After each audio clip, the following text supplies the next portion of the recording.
Time now for Michigan's #1 outdoor radio show, Mike Avery's Outdoor Magazine.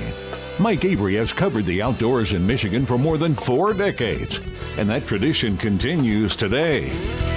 Outdoor Magazine is brought to you by Jay's Sporting Goods, the Eider Insurance Group, Angler Quest Pontoons and Polar Craft Boats, the Forward Corporation, Primal Treestands, Security Credit Union, Garber Chevrolet, Brenton USA Hunting Rifles, and by Michigan Brand Meats.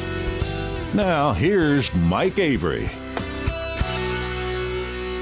Indeed, this is the big guy, Mike Avery. Welcome to another edition of the Outdoor Magazine show right here on the Outdoor Magazine Radio Network. More than 30 stations across the great state of Michigan talking about the history and tradition of the outdoors, the outdoor lifestyle here in the great state of Michigan and occasionally beyond. We talk about hunting and fishing and shooting and trapping and wildlife issues and conservation issues. And we even wrap up each week's show with some wild game cooking. And I'm so glad to have you along with us. So what is going on in the outdoors right now, this time of year? You know, it's almost August. I mean, August is what? Just around the corner. How does that happen?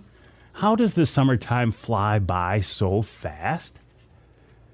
And the more advanced I get in years, the faster time flies. Oh, if you would have asked me about 10 years ago, what does August mean? It would mean salmon fishing. Boy, we used to fish salmon a lot. Over on Lake Michigan, Muskegon, Manistee, Frankfort. It was every weekend, 2 weeks in early August, fishing with my mom and dad, and it was a lot of fun. These days, I don't fish salmon. I got nothing against salmon. I'm over here on Saginaw Bay fishing walleye. And I have been out enjoying what is actually a pretty good summer on Saginaw Bay. The water temp, last time I was out, the surface temp was 77, which was kind of nice. I fear that magic 80 mark when it gets so hot that the fish move out to deeper water. But so far, the fishery is holding up. And as evidence of that, last weekend, out of Linwood Beach Marina was the first Angler Quest Owners Tournament. There was like 34-ish boats. A really nice turnout for a first-year event. By the way, that was won by my friend Scott Hand and his grandson Blake and the rest of their crew. They took big fish with a fish of over 5 pounds. They took big basket. I think they were 5 fish for over 15 pounds, if I remember right. But the thing I found very interesting is where people were catching fish. Now, a lot of the Angler Quest owners went deep, because that's what you traditionally do this time of year as the water warms up. And they got fish. But I also found it interesting that there were anglers over on Callahan Reef getting fish.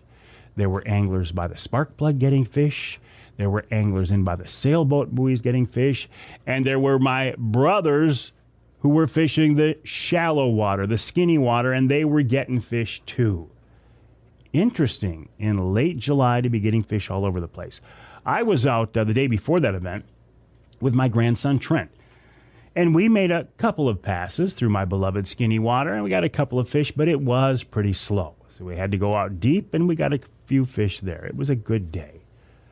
It's always a good day when you can fish with your grandson or any family member. In fact, on the Angler Quest, that day of the Angler Quest Owners Tournament, it was me, my son James, my grandson Trent, and my good friend Tony. And even if we didn't catch fish, it was going to be a good day. But we did. We caught fish. We caught some nice fish. We didn't win the event, but we made a good showing and we had a lot of fun. And I'm already looking forward to the second annual Angler Quest Owners Tournament. Congrats to Kristen Monroe, the marketing director for Angler Quest, for coordinating that event, and to Brad Dupuis, Mr. Angler Quest himself, who didn't fish the event. Because if Brad would have fished, I think he would have had a solid chance of winning the event, and that wouldn't look very good at all, would it? But when I talked to Brad there at the weigh-in about, Brad, did you expect years ago when you started this Angler Quest concept, did you expect that this would be as successful as it was? And he said, yeah, actually, I'll be honest with you, I did. So congrats on that. So salmon fishing season is on fire right now. Walleye fishing is holding up. But a lot of the fishing down on Lake St. Clair, the multi-species muskie trips are just on fire. Lake Erie's on fire right now. Of course, they're catching trout and pike and muskie across the UP. But a lot of people right now are starting to turn their attention to hunting season.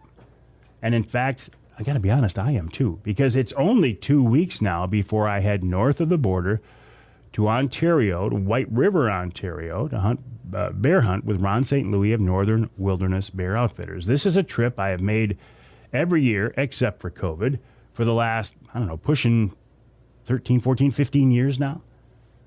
I have not shot a bear every year, but I have had opportunities to shoot bears every year. I always bear hunt up there with a bow. I've taken them up there with a compound. I've taken them with a recurve. And now this year I'm going back up with a crossbow. And the reason I picked my crossbow back up is not because I don't love a recurve. I think that is the purest, most basic, simple, beautiful method of hunting that I have ever done. But it's a lot of work. You have to practice. You have to shoot a lot. And I found myself not shooting that recurve as much as I needed to be proficient enough to have the confidence that I figured if an animal walked in front of me, I could make a quick, clean, humane killing shot, which is the goal of every hunter. Now, I did take a bear up there with a recurve a couple of years ago, and God smiled on me, and the arrow flew true, and I made a good shot, and the bear died within sight. It was actually quite impressive. Last year, I shot a bear up there with my crossbow. Another good shot, but the bear took us on quite a venture, an adventure. Across water in some very thick bush. It took like 5-6 guys to get it out of there. Thank God they were young, strong guys. I was there for moral support. And I did actually at one point grab a leg and help. But I'm not the guy who did it. There's an advantage to being an old guy. And there's an advantage to having young guys out there with you when it comes time for a recovery. But I'm looking forward to that. And then I'm looking forward to my bear hunt in Michigan with Johnny Bowler, the Bear Whisperer, where I'm going to use my Michigan-made Brenton USA 350 Legend. I think that's going to be a lot of fun. And then I'm heading down to Ohio. And, of course, between and amongst and amid all that stuff, I'll be whitetail hunting here in Michigan as well. I will not be elk hunting because I didn't get an elk tag, because nobody gets an elk tag, especially a bull elk tag, right? Nobody ever gets a Michigan bull elk tag. I mean, I know there are a few people who do, but when you look at it statistically, but I had an interesting situation the other day. I had some work done at the house. And the guy who came over to do the work, when he was done, he stopped by my office there in the house, and he said, hey, I got a question for you. He said, I'm almost embarrassed to say this, but I'm looking for an elk guide. And he wanted to know a suggestion. I said, why are you embarrassed to say this? He said, well, to be honest with you, it was the first time I applied for an elk tag, and I got my tag. And there was something in his eye. I said, you got a bull tag, didn't you? Yep. The first time this guy ever applied for a Michigan elk tag, he got a bull tag. So miracles do happen. It can happen. Just doesn't happen very often. So congrats to him and everybody else who got their Michigan elk tag, the Michigan bear tags. I've got some information coming up in the second hour during this week's Ask Avery segment about how much the DNR makes on these bear, elk, and turkey application process and the sale of those licenses. Because I hear on a consistent basis the DNR is making a ton of money on these. The DNR is getting rich on this. The DNR is getting rich on us Michigan hunters. I have the numbers, the firm numbers for 2021. And I will compare those numbers to how much, say, the wildlife overall budget is, and we'll take a real close look at that. That's coming up in the Ask Avery segment, the second segment of the second hour. Coming up on this week's Outdoor Magazine radio show after the break, I'm going to talk with Captain Bobby Sullivan. Bobby is the guy whose client caught that new state record king salmon of 47 pounds and change last year. Well, a lot has happened for Bobby in the past year, including the fact that he is making the big move. He's quitting his full-time job, and he's going to become a full-time charter captain. This is a big step. I want to talk to Bobby about that, the process you go through, also reading water. When you're out there on Lake Michigan trolling for kings, there's a lot of water out there. How do you read that water? How do you know where to start? In our second hour, switch gears a little bit, still continue to talk about salmon fishing, but talk with Larry Jennings of Jonah Jigs. This is the time of year here for the next month or so when those kings come in close, they run the rivers, and the folks with smaller boats can get access to those fish, and you'll see them anchored up at the drowned river mouth jigging for those fish. Larry makes Jonah Jigs. Then Nick Green of MUCC, with their continued unhappiness with the DNR on the consent decree negotiations. There is a sense the DNR is selling us out. Nobody can tell you that officially, but if you talk to people involved in the conversations, that's the sense that I'm getting. I already talked about the Ask Avery segment. And in hour number 3, Bob Ransom, the guy who started a Maristep with one screw and tree step, he built it up to a huge company, sold it off. He was forced out of the business for 5 years. When he came back, he started Primal Treestands. Bob and Chef Dave Minar coming up in the third hour of this week's Outdoor Magazine.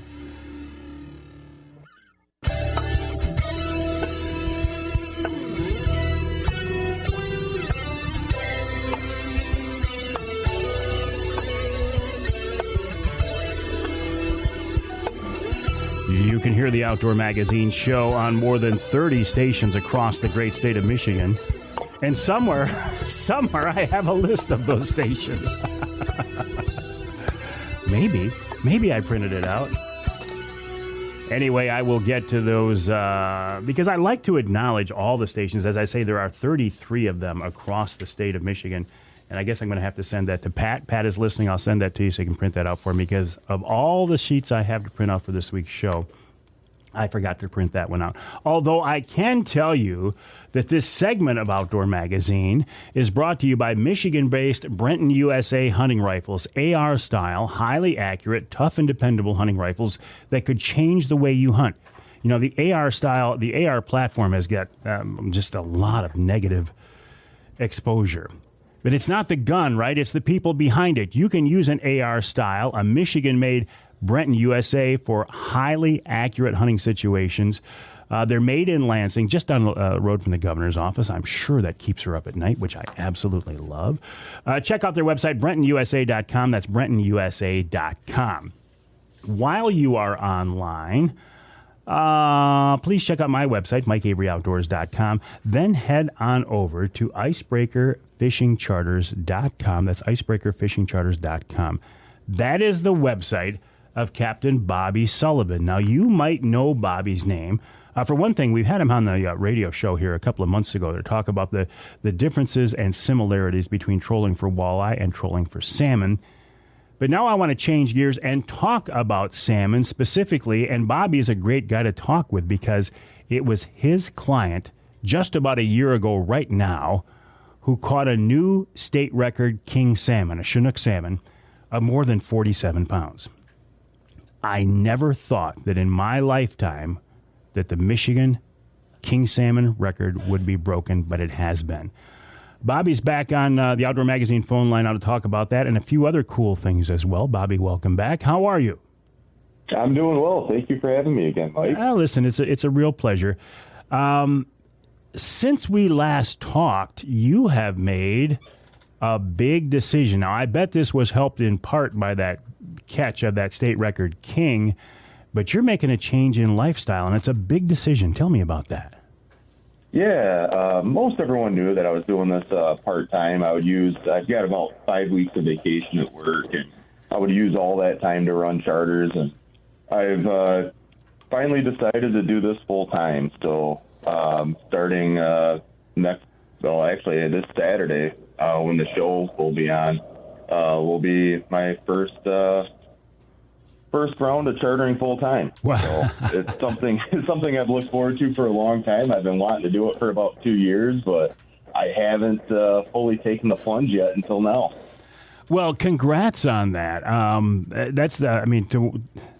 To walk away from a full-time job with everything that involves, to jump full-time into this world of chartering, that's a big step, isn't it, Bobby? Yes, it is. We had a lot of discussions between me and my wife over the last couple of years, and we finally feel it's time to do it. Well, and it's an interesting time because all the captains I talk with talk about, number one, gas prices now are not doing you guys any favors.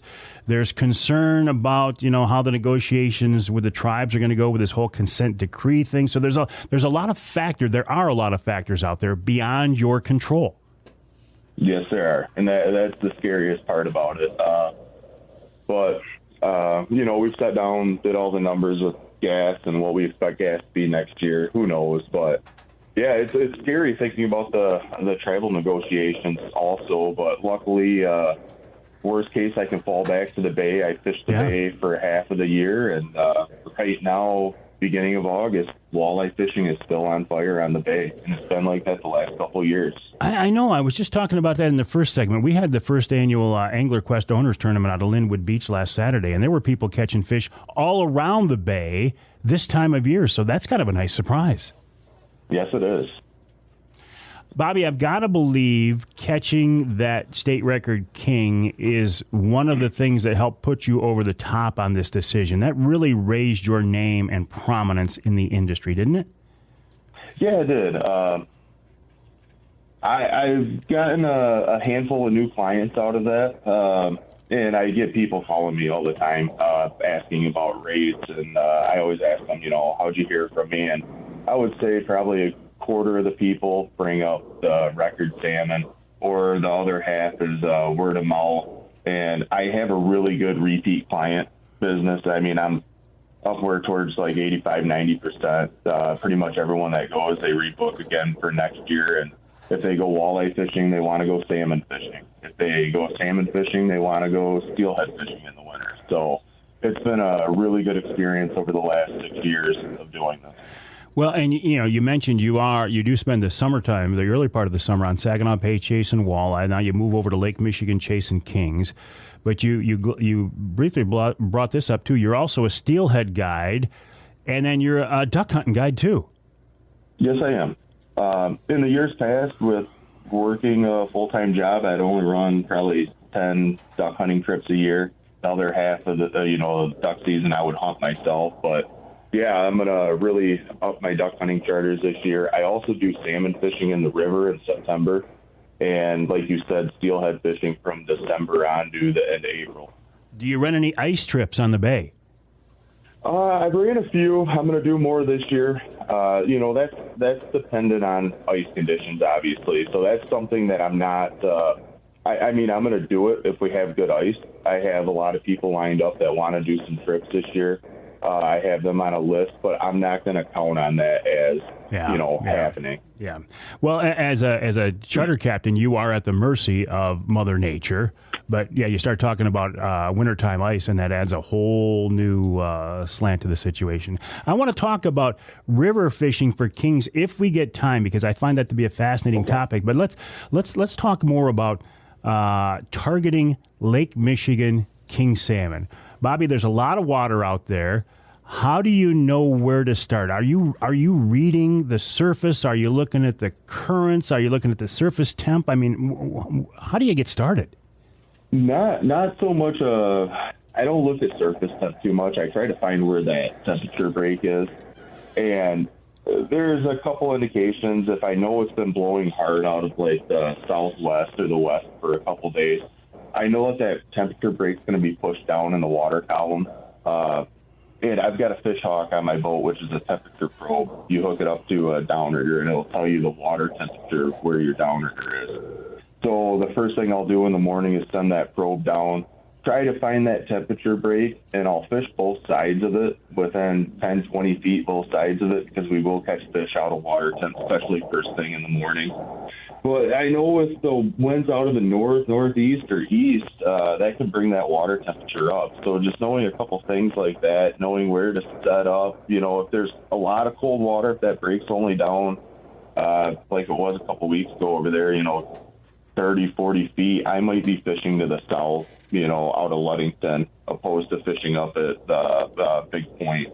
But if that water's down deep, I'm either going to go offshore or I'm going to go up to Big Point and fish. This temperature break you talk about, is that the same thing as the thermocline? Yes, it is. Yeah.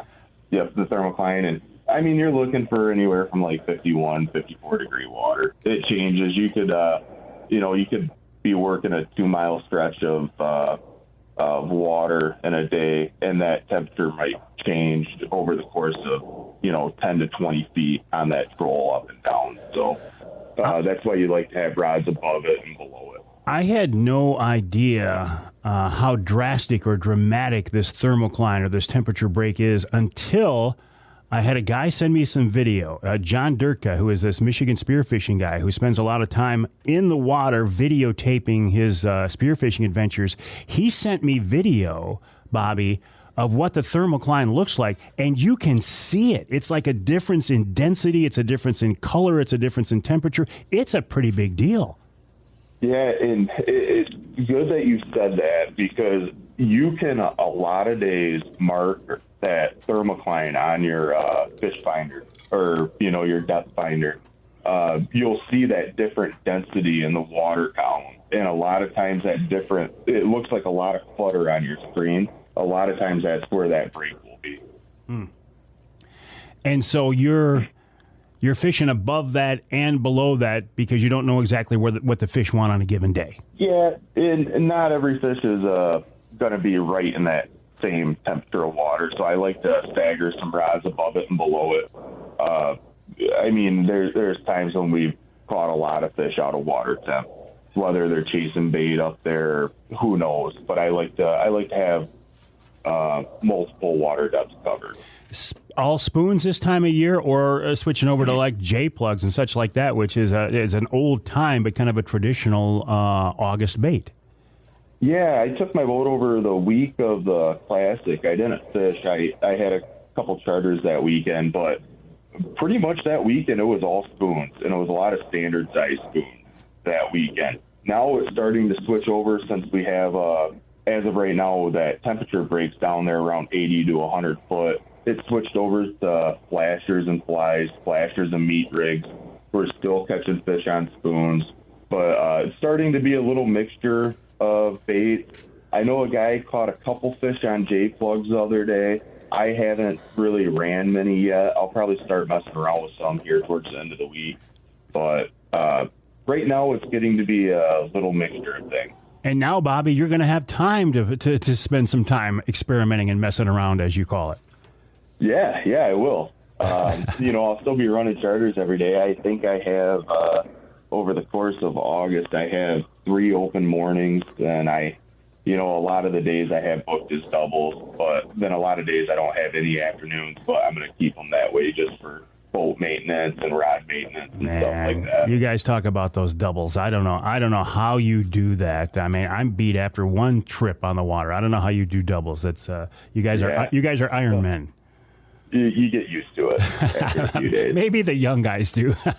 We're talking with Captain Bobby Sullivan here on the Outdoor Magazine Show. His website, icebreakerfishingcharters.com, icebreakerfishingcharters.com. I want to talk more with Bobby about fishing kings, maybe river fishing. And he was involved here a couple of weeks ago in a very intense rescue on Saginaw Bay. He helped save a lady's life. Maybe we'll talk about that as well. By the way, I did find my list of my affiliates. I don't want to leave them out. The Outdoor Magazine Show is, you can hear it on WZTK in Alpena. That's 105.7 FM. You can hear us in Traverse City on WTCM 580 AM. And if you want to go north of the bridge, you can hear us in Escanaba, the Riviera of the North, on WCHT 600 AM and 95.3 FM. We'll take a break, continue our conversation with Bobby Sullivan right here on Outdoor Magazine.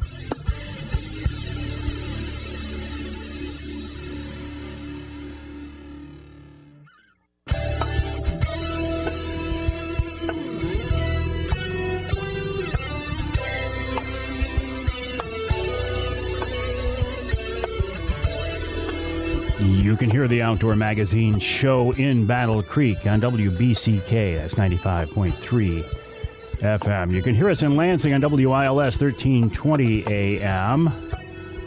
And let's go to Marquette, WDMJ 1320 AM as well. So let's see, Lansing is 1320 AM. And Marquette is 1320 AM. I wonder if you get, like, directly between the two of them, if you can pick up both stations. Just an interesting thought. Why don't you try it sometime? Let me know how that works out. This segment of Outdoor Magazine is brought to you by Rapid River Knives. RapidRiverKnifeWorks.us is the website. I have a Rapid River knife in my pocket right now, as I always do. Handmade, beautiful pieces of art that are designed to be used and used hard. This is one of those things you can hand down to several generations. Stop by their showroom and just outside Rapid River on US 2, and you'll see what I mean. You can watch them make the knives. You can have a knife engraved for you. If you can't make it there, if you go to the website, rapidriverknifeworks.us, you can order them online. You can get them at Jay's Sporting Goods. Really a beautiful piece of art. Tell them the big guy, Mike Avery, sent you as well. rapidriverknifeworks.us. Also check out icebreakerfishingcharters.com. That's the website of Captain Bobby Sullivan. Bobby has made a big decision. He's jumping into chartering full time, leaving a good job to charter full time. Now, you might remember Bobby's client caught this new state record king salmon out of Ludington last year, 47 pounds and change. So now, Bobby, has anybody actually called you and said, "Hey, I want to go out and catch a new state record king salmon"? Oh, they joke around about that, but when I talk to people on the phone for the first time, it's I tell them you realize that was a once in a lifetime kind of a thing. So most people understand that. Sure. So how long will you fish the big lake before you head on up in the river chasing kings up there? Yeah, so I'll fish the lake until Labor Day weekend. And after Labor Day weekend, that Tuesday after, I start my river trip. And I'll run those until about the first week of October. So after fishing Saginaw Bay all early summer and Lake Michigan later in the summer, trolling in the big boat, is it kind of fun to get up in the river? Oh, yeah. It's, a different way of fishing. Trolling is, you set the rods and you wait for them to bite. In the river, it's hands-on fishing. So the clients are casting the whole time. And there's nothing better than to be sitting down in the boat and watch somebody hook their, first king river, casting for kings in the river, and they hit a thunder stick right next to the boat. It's like the intensity of a salmon hitting a Dixie diver. It's a lot of fun to watch the facial expressions when they finally have one on. Oh, yeah. I've talked with Tim Roller many times about this concept, and as you know, I mean, he caught a world record brown up the river on this tactic. So you don't know what you're going to get up there. No, you don't. Mostly for us, we will catch occasional steelhead or two in September. I've never caught any browns doing that technique, but we'll catch some pike every once in a while, in kings and cohos. So with you, it's a pretty hard decision. I mean, before Labor Day, you're fishing a big water. After, you're up the river. But there's got to be. I mean, if somebody's a recreational fisherman, there's got to be a couple weeks in there. You could go either direction. Yeah, you could. Last year, in the month of September, there was some really good fishing for. There was still a few 4-year-olds out in the lake, or adult fish, I will say, instead of 4-year-olds.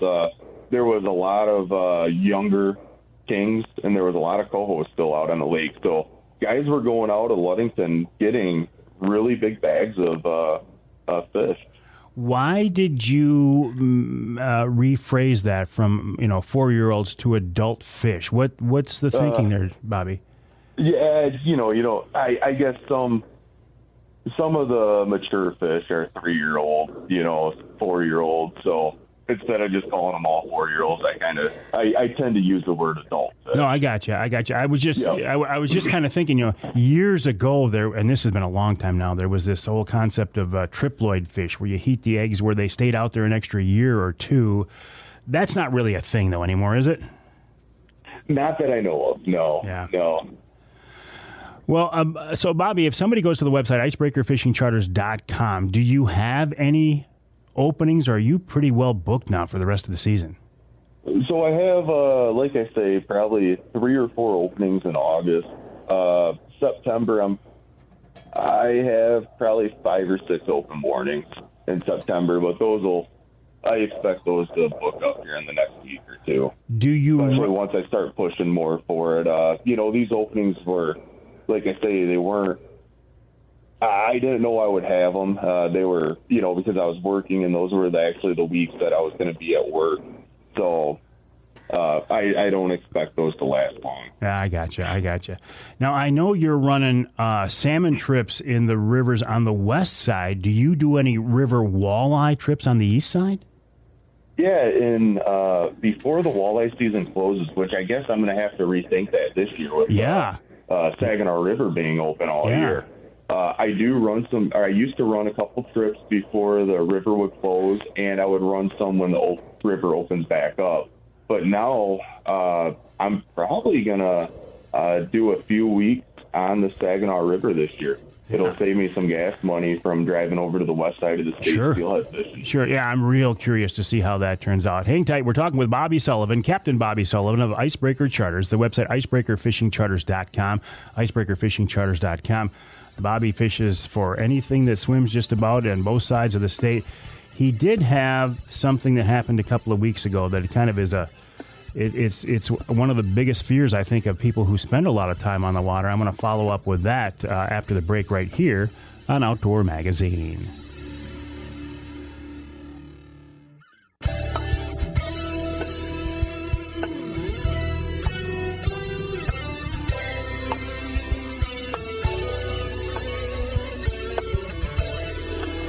You can hear the Outdoor Magazine show in Caro on 2 stations, WKYO 1360 AM and WIDL 92.1 FM.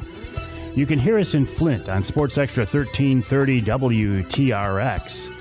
And you can hear us north of the bridge in Newberry, WNBY 1450 AM. I will be in Newberry bear hunting here at the end of September. And very much looking forward to that. This segment of Outdoor Magazine, by the way, is brought to you by Michigan-based Boning Archery, a leader in the archery industry for something like 76 years. The company started with a product called Ferrule Tight to glue broadheads to, at the time, what were wood arrow shafts. These days, Boning continues to innovate, come up with new products, new manufacturing processes. Think of the Blazer Vane. If you are a target archer or a bow hunter, I bet you are using Boning products, and I certainly do. Check them out online at boning.com. That's BOHNING.com. While you're online, please check out my website, MikeAveryOutdoors.com, and then head on over to IcebreakerFishingCharters.com. That is the website of Captain Bobby Sullivan. Bobby, a Saginaw Bay walleye captain and a Lake Michigan salmon captain.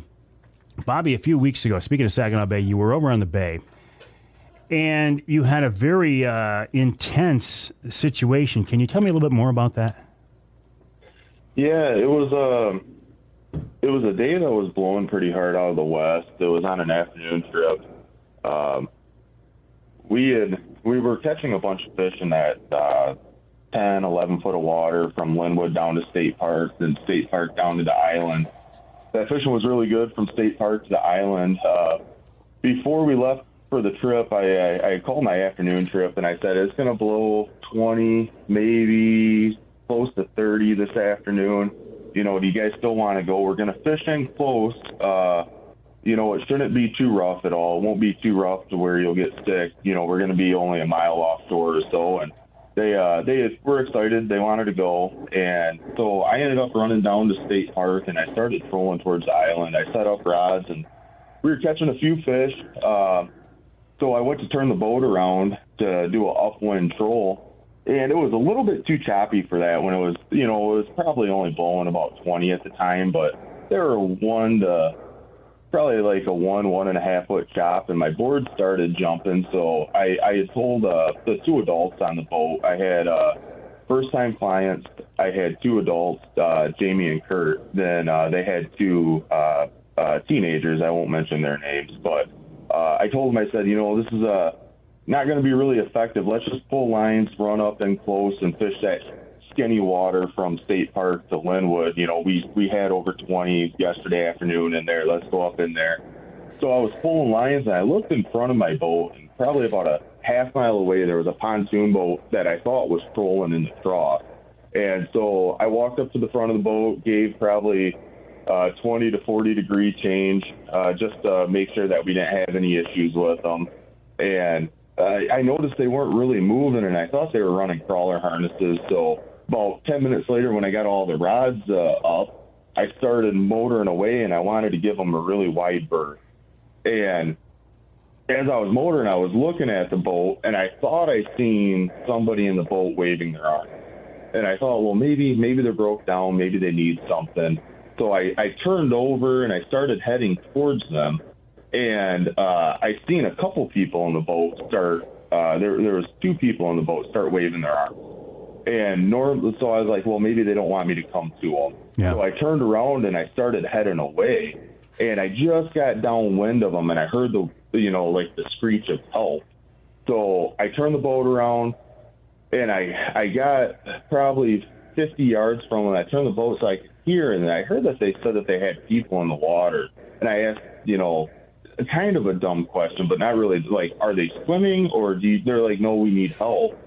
And so I yelled over, have you called the Coast Guard? They're on the phone with 911.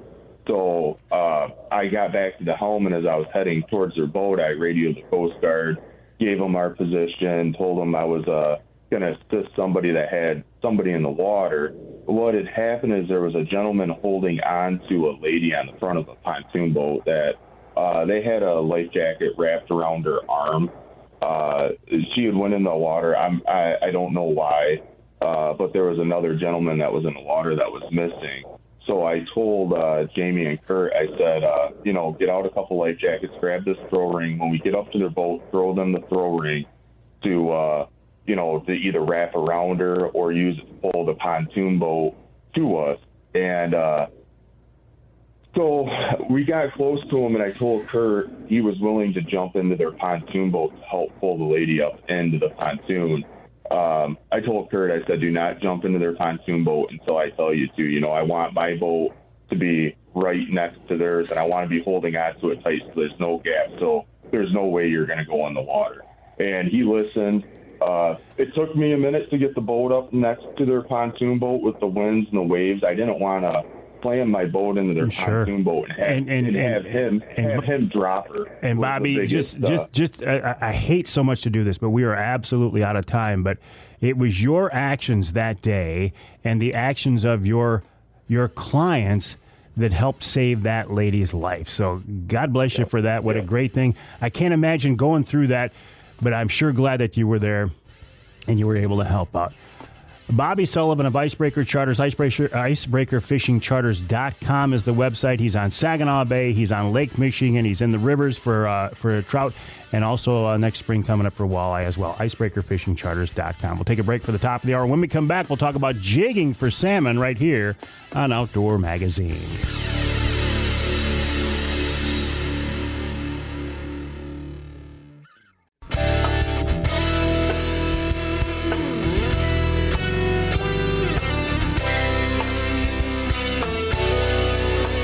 Time now for Michigan's #1 outdoor radio show, Mike Avery's Outdoor Magazine. Mike Avery has covered the outdoors in Michigan for more than 4 decades, and that tradition continues today. Outdoor Magazine is brought to you by Jay's Sporting Goods, the Eider Insurance Group, Angler Quest Pontoons and Polar Craft Boats, the Forward Corporation, Primal Treestands, Security Credit Union, Garber Chevrolet, Brenton USA Hunting Rifles, and by Michigan Brand Meats. Now, here's Mike Avery. Well, thank you, Ken Hunter, for that introduction, and welcome to hour number 2 of this week's Outdoor Magazine show right here on the Outdoor Magazine radio network. More than 30 radio stations across the great state of Michigan. Yes, this is first and foremost a radio show. And I say that to make the distinction between all of the outdoor podcasts that are out there these days, and there are some very, very good ones.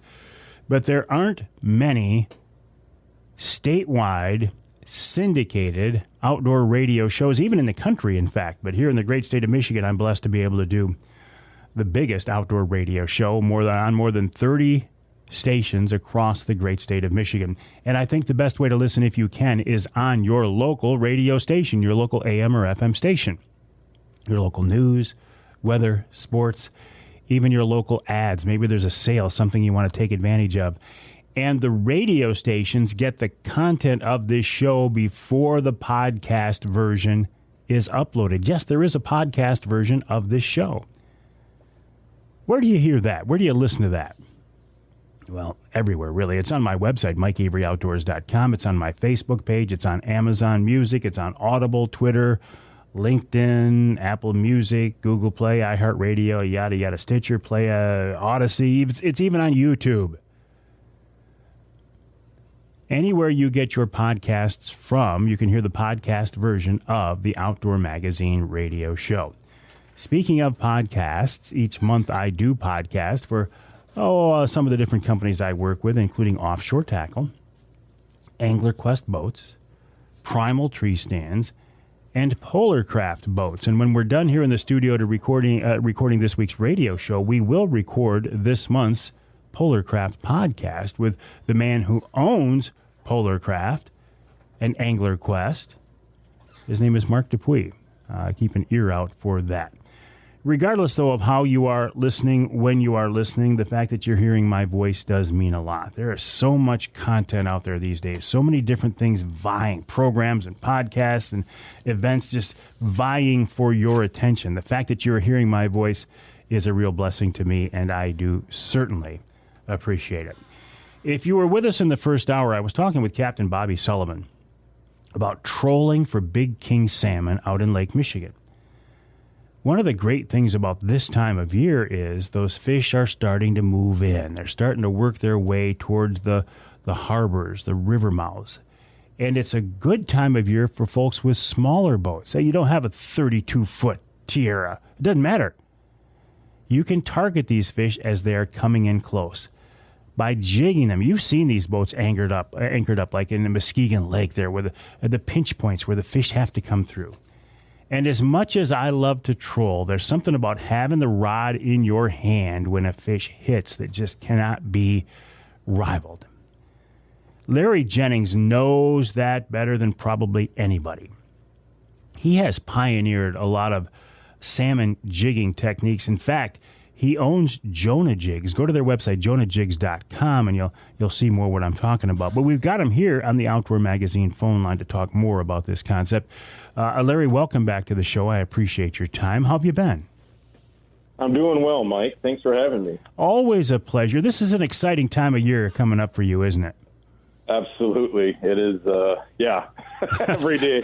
Every day, yep. Oh, believe me, it's every day watching the weather and the reports and everything, so absolutely. How did you get started on this, and how did you dial in and fine-tune this whole technique of jigging up kings?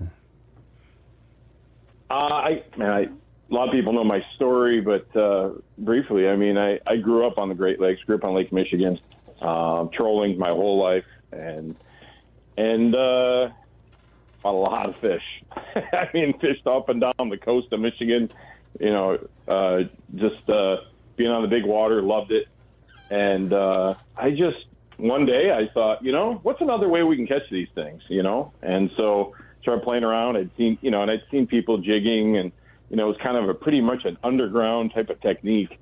A lot of people thought they were snagging, or, you know what I mean? That's what I was always told. Like, oh, those guys are just snagging fish as they come through or whatever. You'll see a few jiggers. Well, I remember going out and I said, I'm going to put my time into this and put my mind to it. And if anyone knows me, I'm going to figure something out eventually. And so call it dumb or stubborn, but I'm gonna keep working at something until I figure it out. And this was years ago.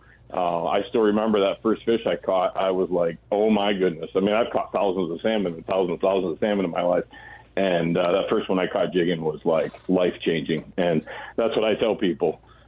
first one you jig, it'll change your life. You'll be like, oh, this is really cool. And it's very similar to, like if a lot of your listeners, troll walleye versus jigging walleye. It's very similar to that, except these fish are a lot meaner, and you don't need a real sensitive rod because you're going to know when you get bit. But yeah. So I really it was just something different to do, and I went from the big trolling boat down to the little boat, and something that was easier to handle, and really enjoyed it. And it was just a change of pace, and couldn't get what I wanted, so I started making my own jigs, and next thing I know, here we are. So, well, I'm a troller. I love to troll. I love trying to figure things out. I love fiddling with baits. I love adjusting speed and depth and location and all this other good stuff. But there's something about jigging, having that rod in your hand. You take it back to a simple, basic, purest type of fishing that I think really appeals. If people try it, I think it really appeals to our, maybe, I hate to get too esoteric here, but this whole desire to get back to basic, simple things these days. I think you've nailed it, Larry. Yeah, that's the draw for me. That's it. It's and again, I still troll. I mean, people are scandalized when they see me out trolling on the water. They're, oh, you're the jig guy. Like, well, no, I just like catching fish. So it's so funny. But and one technique doesn't work every day. That's the thing. Is there are fish change moods, and as the season changes, and their attitudes, and all those things, and weather patterns, and moon phases, all that stuff affects fish behavior. And so as we, I just like catching fish, and so it's that's really what we're about. And so yeah, it's very interesting when you troll and you put the spread out. I mean, my wife and I were out. We were out. Out on Lake Michigan, a couple weeks ago. We were trolling, and it was like, this is it's kind of funny how jigging used to be a change of pace for us. Now trolling is a change of pace, which is really hilarious. But got all the trolling gear out, put it all out there, and caught some fish, and it was a lot of fun, And so, but yeah, you're right. It really it kind of distills. It's just you and the fish, and that's what's really fun about it. And there's no place to hide, I'll tell you that, when you're jigging. I mean, if you miss that fish, that's you, that's on you. So, Well, can you jig kings midsummer out in the lake, or are you limited basically to this time of year for the next month or so? No, you can. That's kind of a secret technique. A lot of guys haven't dialed in yet, and we've been messing with for quite a while. And I have customers who have been doing it for years. Is going offshore and jigging out in the big lake, and to be able to watch fish interact with that jig, and catching a few, and so we actually do offshore when the fish are not in close. So do you need the sophisticated live view or live scope electronics to watch your jig and watch the fish interact with them to do that, Larry? I have live scope on my boat now, and got it last year. And I'll tell you what a wealth of information, but you absolutely don't need that. You can use 2D, finding fish, kind of knowing where the fish are. Like right now is today as we're talking, right now the temperature breaks out in the big lake. This would be north end of the lake, are over 100 feet down. So those fish are hanging out, 100, 80, 100, plus. And so finding a bait school or finding some marks out there and dropping jigs down is really not that hard when they're that deep. And so 2D sonar, decent 2D sonar, it is a lot more water to eliminate. So live scope and those live imaging type of sonars do help break down water very quickly compared to just a regular 2D. But you can certainly do it, and so I've actually gotten a couple this year already. My biggest is 24 pounds, so I got a 24 pounder this year. Is my best so far. So. Wow, on a jig, that's got to be a ride. I want to talk more about that, Larry, but first we got to take a break. We're talking with Larry Jennings of Jonah Jigs, JonahJigs.com, about this concept of other ways to catch fish. In particular, right now, we're talking king salmon, Chinook salmon. Trolling is by far the most popular, and it's very effective, and I love to troll. It can be a little, I don't want to say cold, but there's something about jigging that is just more intimate and direct. You've got the rod in your hand, you got a bait on the end of the line, and a fish hits it. There's no downriggers, there's no dipsies, there's no planer boards, there's nothing between you and the fish but you and the fish. And I think it's fascinating. Again, the website, jonahjigs.com. That's jonahjigs.com. A lot more to talk about this concept with Larry Jennings right here on Outdoor Magazine.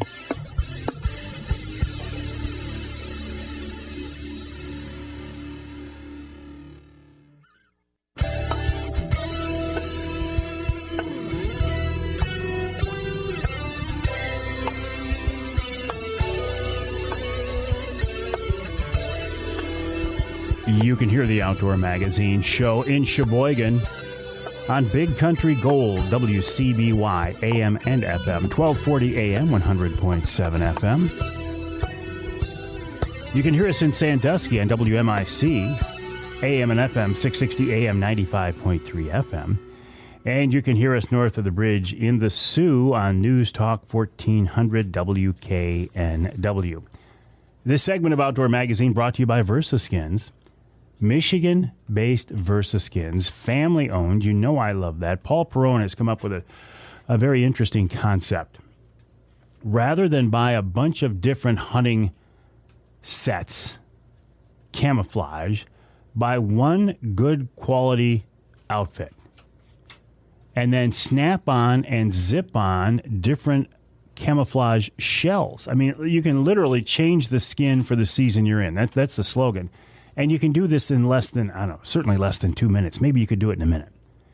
Check them out online at versaskins.com. That's versaskins.com. Also, they will be, Paul Perrone and VersaSkins, will be at the big outdoor weekend coming up the first full weekend in September, the Woods and Water Show in Imlay City. So check them out there. Again, the website, versaskins.com. While you are exploring online, please head on over to jonahjigs.com, jonahjigs.com, the website of Larry Jennings, a guy who has really fine-tuned this whole concept of jigging for king salmon, and I would imagine other fish as well. But this time of year, Larry, we're talking kings, aren't we? Yes, we are. So listen, I mean, why couldn't I use a 3/8-ounce ball head jig with a twister tail and do the same thing? You certainly could try. But it's not going to work. I mean, you could certainly try. Have at it, But So what do your jigs look like, Larry? I guess is a better question. They're a vertical jigging spoon. The word jig kind of is a broad term. So what they are they're a vertical jigging spoon. They're heavy, and they have a fast fall rate, which is part of the trigger, I believe, for these fish as they're coming into stage, because they're not really feeding. If kind of like if you have a lot of listeners that jig, like, for instance, like the Detroit River, when the fish are really not feeding, but they're swiping at it. That's why people use stinger hook. You know what I mean? You're getting that reaction where they're trying to pin it to the bottom or doing. Well, salmon are the same way. I mean, so they're a heavy vertical jigging spoon, and they come in different sizes. We keep it simple for our customers, 1, 2, or 3 ounce, and it really depends on the 2s and 3s are really geared and built for salmon. I couldn't get what I wanted, so I started building my own, and guess what? They started working. So it's helped other people have a lot of success on the water as well. So they're a heavy lead jigging spoon that with a fast fall rate, but they're built for king salmon. Do you tip them with any live bait? Do you put scent on them at all, Larry? We do a little scent. I'll be honest with you. I don't tip. We don't tip anything because I feel like that does hinder the action of the jig. Like I said, I don't think we've ever caught a salmon when they're staging in the harbors that have had any bait in their stomach. And so my theory is this is really, truly a reactionary type strike. It's like, I tell people it's like it's the cat analogy, You drag something slowly in front of a cat, which is kind of like trolling. He'll look at it, but he may not grab it. But if you pull that in front of him and snap it away, even if he doesn't want to eat it, he's going to pounce on it. Mm-hmm. And that's really what we're doing with these kings. And so, yeah, so the bait equation isn't really part of it that time of year, I believe. Like I said, their moods change every day. They drive you nuts sometimes, but yeah. So no tipping.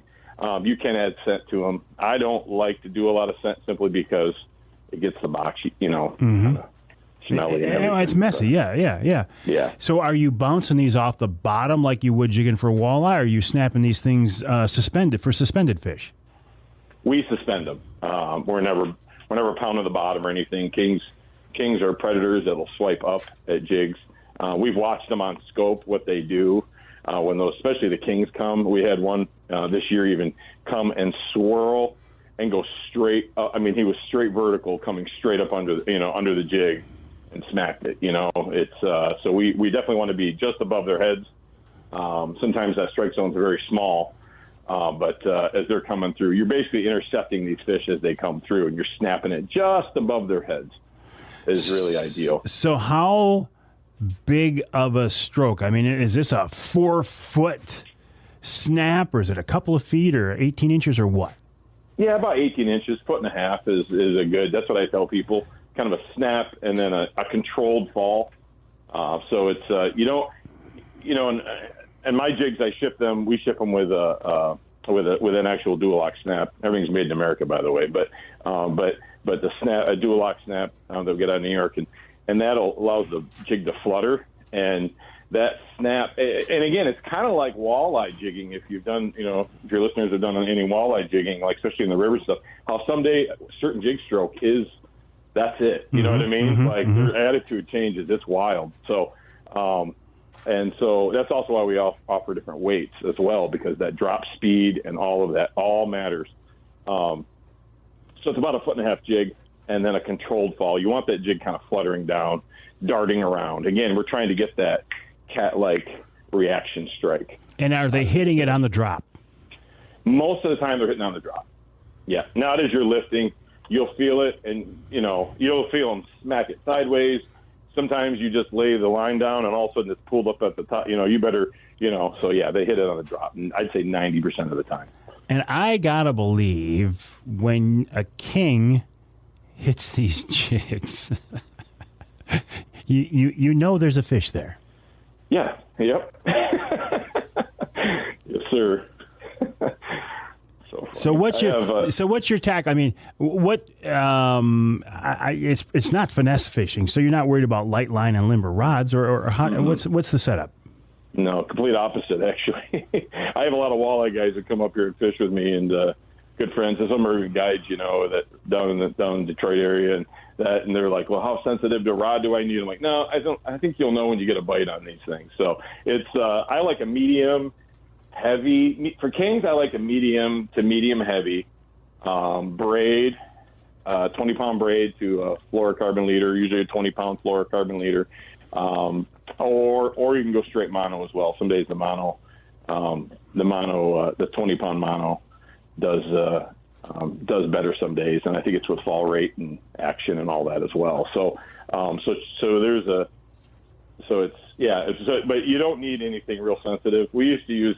Man, back in the day, we used to use like 6'6" ugly sticks, like the cheap ones from. Well, that's what I was thinking. I was actually thinking an ugly stick might be perfect for this. It's absolutely perfect. It is, and you can't break it. We have one in our rod, or one rod in our boat. And when I have friends, friends or family who don't know how to fish, maybe a little rough on equipment. We have an ugly stick that's built. It's one of those the hybrid ugly sticks, but it's got 50-pound braid on it, and man, my I remember a couple of years ago, my aunt had a fish on, and she's just laying into this thing, and we got 50-pound braid with unbreakable rod, and so it's you'll know when you get hit. That's not the sensitivity issue is not really important with these fish. When you get hit, if they hit that, a lot of times you're jigging, you feel the hit, and sometimes it's a smack, like they smack it sideways or kind of almost like a tap, but a heavy tap.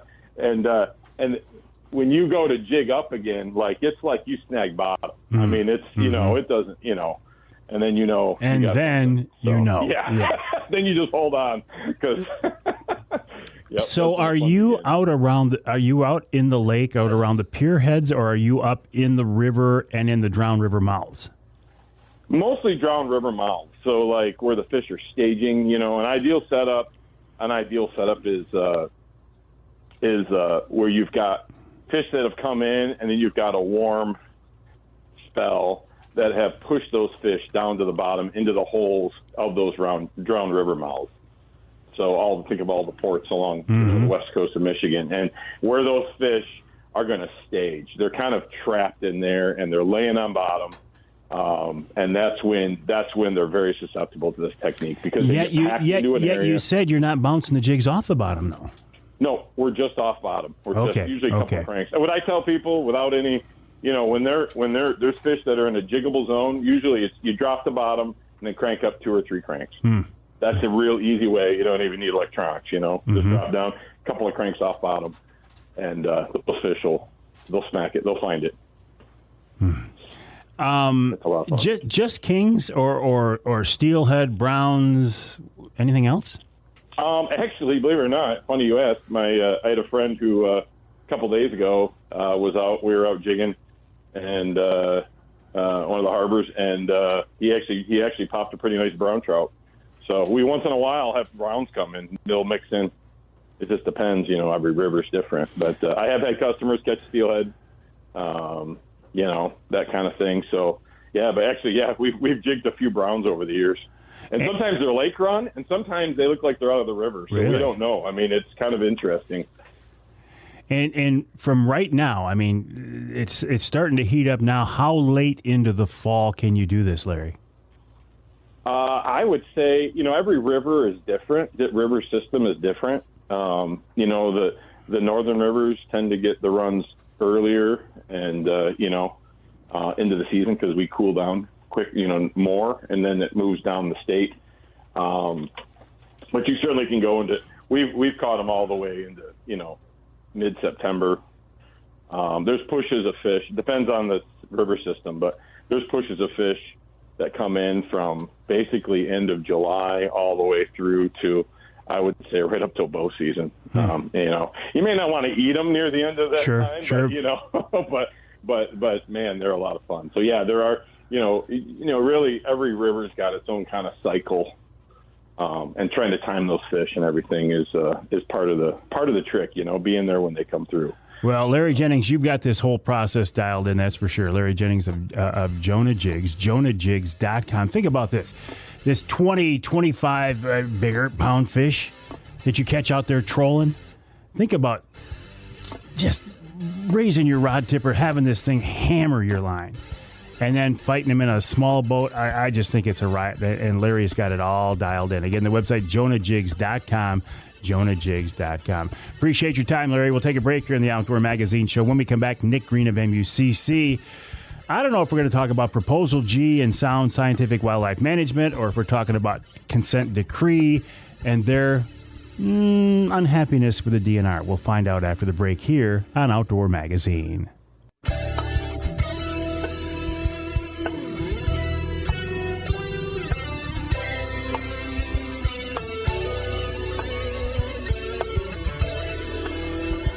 You can hear the Outdoor Magazine Show in Ludington on News 97.98, 98.7 WLDN. You can hear us in Tawas on 2 stations, WIOS, AM and FM, 1480 AM and 106.9 FM. In fact, you can hear us twice each weekend on WIOS. This segment of Outdoor Magazine brought to you by the Linwood Beach Marina and Campground. Linwood Beach can be your year-round Saginaw Bay fishing destination and your Mid-Michigan Tracker and Angler Quest headquarters. In fact, last weekend, Linwood Beach was the site of the first annual Angler Quest Owners Tournament.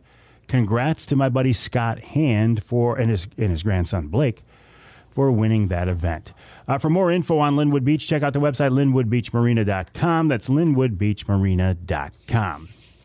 While you are online, please head over to MikeAveryOutdoors.com and then check out MUCC.org. And by the way, that's the website of Michigan United Conservation Clubs. And if you are signing up to become an MUCC member for the first time, go to the website, MUCC.org, and use the promo code Mike, all caps, and save 25%. I want to turn our attention now to Nick Green, who is the Chief Information Officer for MUCC and on our Outdoor Magazine phone line. Nick, welcome back. How are you? I'm doing well. Thanks for having me, Mike. I was able to see some of your guys' photos from the tournament, AnglerQuest tournament last weekend. It looked like a great event, and some good fish were caught. Yeah, it was. It was a lot of fun, and the Saginaw Bay walleye fishery is holding up surprisingly well for this time of year. And I've been watching you guys online as well, Nick, and it seems like there's a lot going on right now. What's our topic of discussion this week? We recently, probably, very, very important to your listeners, is MUCC in a coalition we're a member of, the Coalition to Protect Michigan Resources. We filed a motion in a federal court to intervene in the current ongoing consent decree. And this consent decree has huge implications that will reverberate throughout all of our fisheries. It really kind of governs Ludington north around the tip of the mitt to Alpena, and then the eastern half of Lake Superior. So this really has a lot of implications related to our lake trout fishery and our whitefish fishery for both the state and the tribe. So it's something we've been a part of for 4 years, but we feel it's kind of come to the point where we needed to do something to represent our members. 4 years? Yes. It has been ongoing. This was set to expire in 2020, and it's been ongoing since, I believe, 18 is when they started working on it, this decree. I know you are extraordinarily limited in what you can say, but I will just say this, Nick. Some people that I talk to who have been a part of this are very frustrated, not just with the slow timetable, but what they feel is they're not real happy with the DNR right now. Do you know? Please comment if you would. I mean, what I can say, and what's pretty clearly spelled out in the motion filed in the federal court, is that our coalition believes that the Great Lakes fishery resources are threatened through abandonment by the state of sound biological principles, of a roughly 50-50 shared allocation of the fishery that we've operated with for 20 years, and abandonment of the terms of that 2000 decree that we've also used to operate and have a shared fishery that's worked well. And that is clearly spelled out in the motion. Abandonment is a strong word. It is. We are waiting to see what will happen, but we have not heard anything one way or another from the judge. Well, that was my next question. And of course, these things work how they work, and there's nothing anybody can do to speed up the process. That's correct. Mostly what we're asking for now we're being able to talk about this a little bit is, legal representation costs money. And we're fortunate that we have lawyers who work with us and care about our cause. But anytime you have to do these types of briefs, motions, and then certainly if you get into litigation, there is a cost to that. And if folks are interested in helping to protect our sport fish, please go to the Coalition to Protect Michigan Resources. Donate directly to the coalition's PayPal, and that will help offset some of the legal costs that MUCC, the Michigan Steelheaders, Hammond Bay Anglers, and I'm forgetting the fourth, charter boat captains are currently paying the majority of. Well, and all four of those organizations you just mentioned, none of you are flush with cash. No, and, MUCC, for example, is currently sparring with the department over Proposal G and working on Wolf Plan comments. And so we have a lot of irons in the fire that are also take our resources.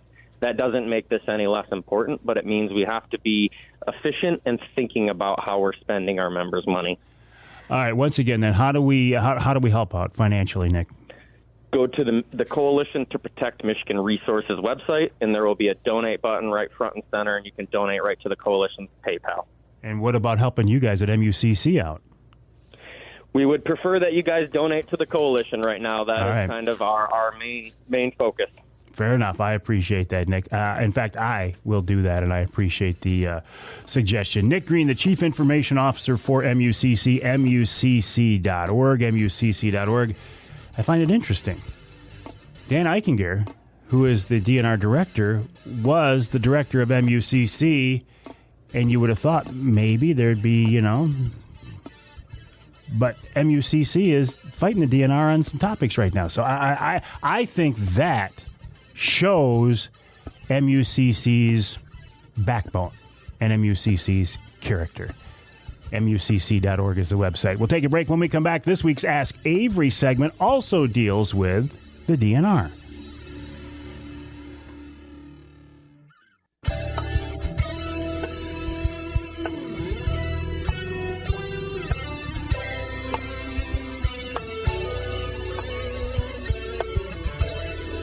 Welcome back to Outdoor Magazine. My name is Mike Avery, also known as the Big Guy. So glad to have you along with us. You can hear the show on more than 30 stations across the great state of Michigan, including the Twister 92.1 WTWS in Houghton Lake. You can hear us in Holland on WHTC 1450 AM and 99.7 FM. And if you go north of the bridge and go west, you can hear us in Iron Mountain on WMIQ 1450 AM. The Ask Avery segment is brought to you each week by my friends from Security Credit Union. Security Credit Union loves to work with outdoorsmen and women, and they can help you with your next outdoor adventure. Check them out online at securitycu.org. That's securitycu.org. The Ask Avery segment is part of the show where each week it gives you a chance to get involved in the content of the show. You can send your questions to me. The best way to do that is to Mike at MikeAveryOutdoors.com. Send me an email, Mike at MikeAveryOutdoors.com. This week's question is one that has been asked several times, going back to May when we were applying for our Michigan bear and elk tags. And people were saying, this is nothing more than a money grab by the DNR. They're just trying to take our money and they're not doing anything with it. So I posed the question to the DNR. How much money do you folks make on the application process and the license process for bear, elk, and turkey? And it took me a while to get the numbers, but I have them now. These numbers are for 2021. The bear application process raised $293,000 for the DNR. And then those successful applicants, when they bought those licenses, raised another $155,000. The elk application process for 2021 generated $238,600. So call it $239,000. Now, not many people are successful to get an elk tag, so the revenue from that was only $25,500.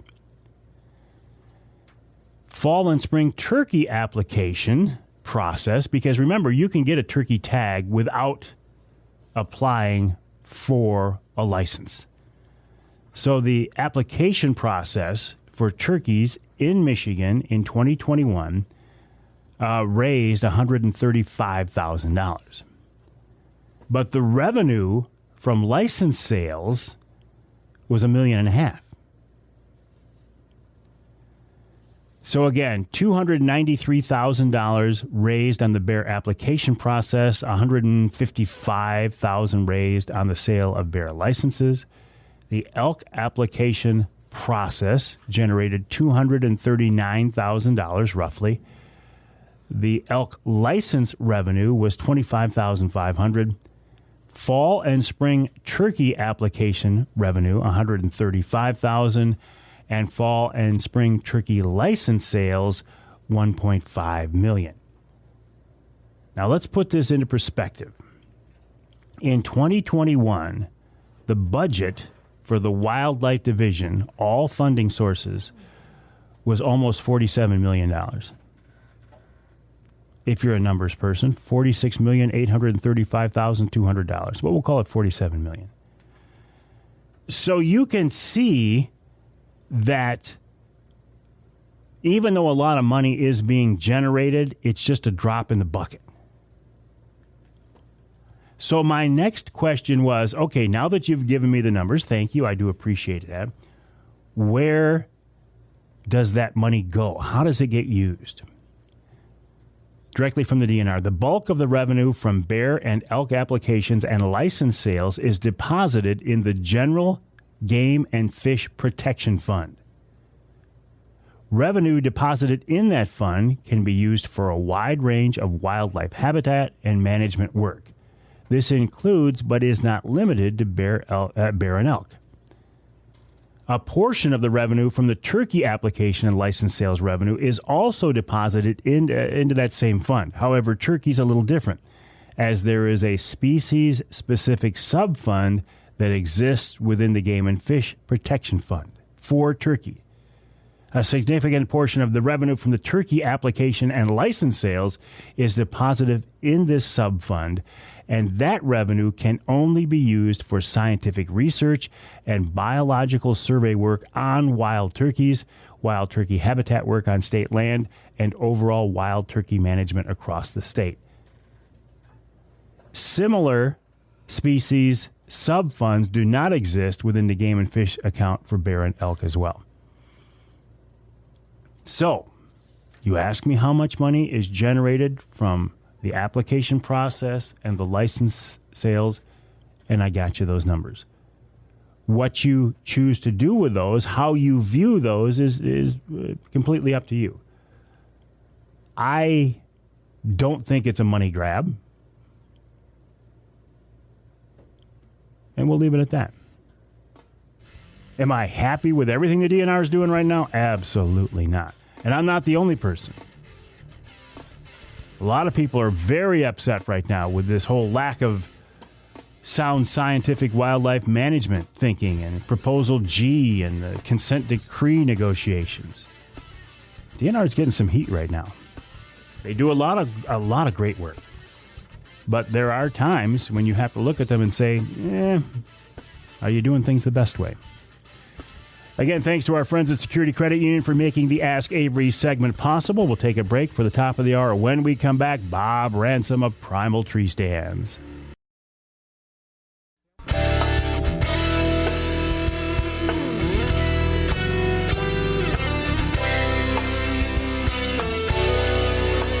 Time now for Michigan's #1 outdoor radio show, Mike Avery's Outdoor Magazine. Mike Avery has covered the outdoors in Michigan for more than 4 decades, and that tradition continues today. Outdoor Magazine is brought to you by Jay's Sporting Goods, the Eider Insurance Group, Angler Quest Pontoons and Polar Craft Boats, the Forward Corporation, Primal Treestands, Security Credit Union, Garber Chevrolet, Brenton USA Hunting Rifles, and by Michigan Brand Meats. Now, here's Mike Avery. Indeed, this is the big guy, Mike Avery, and welcome to hour number 3 of this week's Outdoor Magazine show, right here on the Outdoor Magazine Radio Network. So glad to have you along with us as we continue to work our way through the summertime. And as you look at the calendar, I mean, look at next week. What does next week say? It's August. How did it get to be August? Summertime slipping away. Still a lot of time, though, to get out and take advantage. And I apologize for the frog in my throat that came up all of a sudden, out of nowhere. To take advantage of what is left of this summertime. You know, a lot of wonderful places here in our state to go, a lot of very cool things to do, some great fishing, some, getting ready for hunting season. I mean, hunting season really is just around the corner, right? My hunting season kicks off in just 2 weeks. That's hard to believe. Headed to White River, Ontario, Canada for a bear hunt. And on that hunt, I will be sitting in a Wraith 270 see-through ground line from Primal Treestands. I'm really glad to be working with Primal because I'm really glad to be working with the people behind Primal. Bob Ransom is a very, very interesting guy. He's been around the outdoor industry for a long time. In a lot of ways, Bob is the American dream. He started the Ameristep company with one product, a screw-in tree step. And he worked hard, and he came up with new products, and he promoted those products, and he grew the Ameristep company to a place where it was a prime target for a bigger company. And Bob sold out Ameristep to that bigger company. Again, the American dream, right? But rather than just sit back and retire, Bob was chomping at the bit. And for a few years, he could not get back into the outdoor industry because of a business arrangement. But as soon as he could, if you knew Bob like I do, sitting back was driving him crazy. And as soon as he could, he jumped back into the outdoor industry and he started Primal's Treestands. Primal, the company that makes those Wraith 270 see-through ground blinds and so many other interesting products. I think Bob's an interesting guy. And as we get ready for the upcoming hunting season, I thought he would make for an interesting conversation. It's hard to pin Bob down because he's going so many different directions. But guess what? We've got him for a few minutes here on the Outdoor Magazine phone line, and I appreciate it. Bob Ransom, welcome to the show. Thank you, Mike. I really appreciate it. Bob, always a pleasure to talk with you. Every time I talk with you, I get rejuvenated. I get re-energized. There's something about just talking with you and being around you. Your energy is contagious. Thank you very much, Mike. I appreciate that. You know, we try awful hard, do our best to perpetuate our brand and our products. Bob, how did you get to this point? What were you, did you grow up in the outdoors? You're a Michigan guy, right?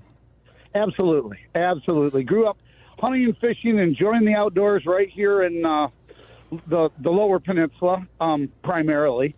And, you know, I always had a fascination for the outdoors, Mike. I've always, you know, had a fascination for animals and how they operate, how they move, and trying to figure them out. And then, of course, you know, as I got older, hunting and fishing was just, you know, a natural progression of that. So is your background, are you trained as an engineer? How do you come up with these designs, with these products? Sitting in the tree stand, Mike. That's, you know, there's a lot of people that are involved in it. We do a lot of things by committee, you know, and we bounce ideas around, and the people that I work with are avid hunters. But sitting in the tree stand is probably the most accurate answer I could give you, because, you know, Mike, when you're sitting out there in the woods, you know, your mind wanders, and that's what we spend our time thinking about. Well, a lot of us have been out there and you know, thought about, boy, wouldn't it be cool to come up with this? But we don't do it. You, Bob Ransom, have done it with two different companies now. What is that process? How do you come up with a concept of, man, this would be a great product, and actually bring it to the market so people can benefit from it? Well, you know, it truly is just trying to figure out a way to perform a task better, you know, the better mousetrap, if you will. You know, and then I've always got a pen on me, and I'm always writing down notes and drawing up little drawings, and that's kind of where they all start, Mike, is, you know, just as simple as you can possibly imagine. You know, of course, we've got a lot of resources and a lot of sources, and so now it's much easier to take something from concept to market. It still takes quite a lot of time and quite a lot of work, but once you kind of master that, if you will, it goes rather smoothly. Yeah, when you've got the experience, yeah, exactly, and the resources that you do, and congrats on both of those. When you look at the world of hunting these days, Bob, you know, we talked on a recent Primal podcast about hunting and fishing and camping and anything outdoors actually benefited from COVID. When you look at the hunting industry these days, what is hot? What are the trends? What do people want? ladder stands and ground blinds. I don't think we're Mike, you and I, we want to be safe and secure, and we're getting in and out of the woods in the dark. If you're hunting in the evening, a lot of times you're getting out of the woods in the dark, and of course when you go in the morning, a lot of times you're going in the dark. And the safest way to do that is, we've got ladder stands and we've got ground blinds, and those have taken off in years past, and they kind of dominate the hunting customer from that aspect. Well, things have sure come a long way from the screw-in tree step and the hang-on stand that kind of got you started on this whole journey. Yeah, that's correct. We had a screw-in tree step, and we went from there and just grew it one item at a time, one product at a time, and got to where we did with the Maristep, and then. As you mentioned, we had to sit out of the game for a little bit, but we got right back into it, and now here we are with Primal Treestands, Primal Outdoors, and we're awful excited. We've got some fantastic, we're in the ground blind business, of course, as you mentioned a couple times. We've got some really innovative jaw and truss technology on our ladder systems, and then of course we're entering into the camera business right now, and we've got some very interesting intellectual property that we're coming out with. Some of it's going to be available immediately. Others will start selling this fall for next fall's introduction to the consumer market. Yeah, I want to talk about all of those ideas, all those projects. Let's start with ground blinds. You guys at Primal, you did not introduce the concept of the see-through ground blind, but man, you sure brought it to the masses when you brought out that Wraith and were able to drop the price. Yeah, that's correct. So what the Wraith has is the window coverings are made from one-way see-through fabric. So you can see out of the ground blind, but game people cannot see into it. So it makes for a real interesting concept. Now, of course, we've got the window coverings are on our silent slide window apparatus, and you can see through the window coverings. Of course, you're not gonna want to shoot through them. It's not like a shoot-through mesh screen. Yeah. It's a one-way see-through fabric, and it makes for an interesting hunt. You're much more concealed using that fabric than not. Yeah, and thank you, Bob, for bringing up for clarifying that point. Yeah, I have people ask me all the time, well, can you shoot through that mesh in the Wraith or the Vision? Well, you probably could, but it's going to screw you up. Well, you're going to have a hole in the side of your blind. Well, hey, listen, Bob, I have holes in the side of my blind all the time from accidentally poking broadheads through them because I'm screwing around in there. It happens. I can't say that I haven't done it myself. But this concept of a see-through blind is interesting because, in the past, one of the downfalls of hunting from a ground blind has been the lack of visibility. Well, let's take the Wraith again, my favorite blind. You can see in front of you and you can see on the sides, but you can't see behind you. And now I hear you're working on something to address that. That's correct. We've got a camera. We call it the blind spot. And it's designed to put right on top of your hub-style blind. It comes with a bracket that will fit right on top of your hub-style blind, or it will mount to just about any camera mount. It's a very universal camera mount. And what this does is you hook it up to the app that we've got a free app that you hook up to, and you're able to spin this blind spot camera 360 degrees around you, 120 degrees up and down, and you operate it right from your phone, and it works off the Wi-Fi right in your phone. You don't need a phone line for it. Hang tight, Bob. Listen, I want to talk more about this. This is, to me, is very exciting. We're talking with Bob Ransom of Primal Treestands. We got to take a break here in the Outdoor Magazine show. The website for Primal Treestands is primaltreestands.com. That's primaltreestands.com. If you go there and use the promo code Avery, you can get deep discounts on everything on the website, including the Wraith 270 see-through blind for less than $200. How cool is that? More with Bob Ransom of Primal Treestands after the break right here on Outdoor Magazine.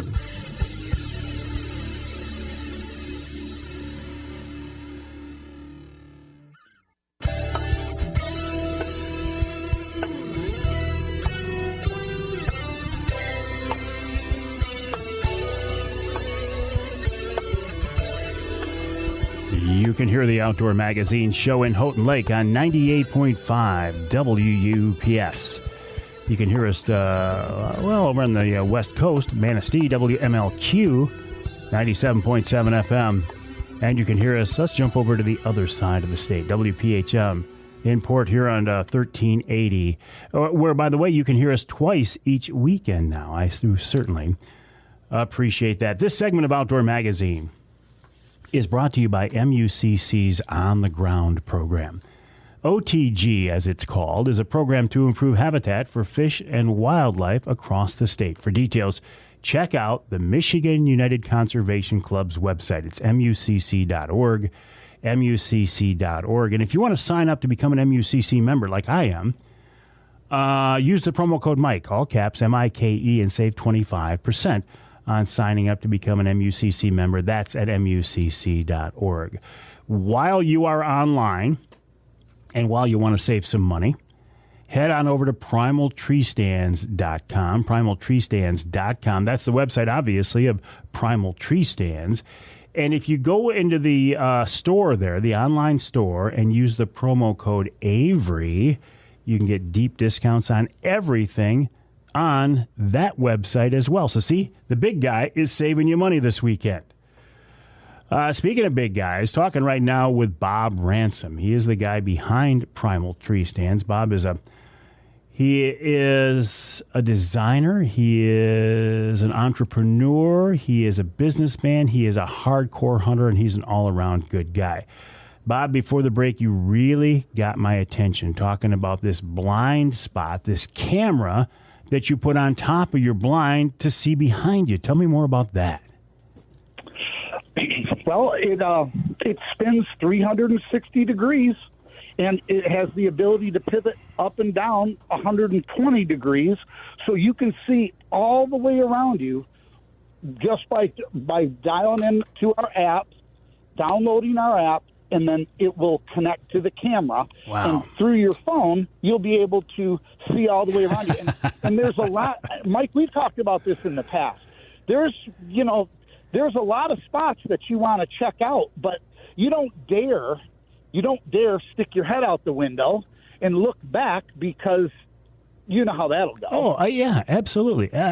Boy, this past turkey season, I could have used that thing every time I was out.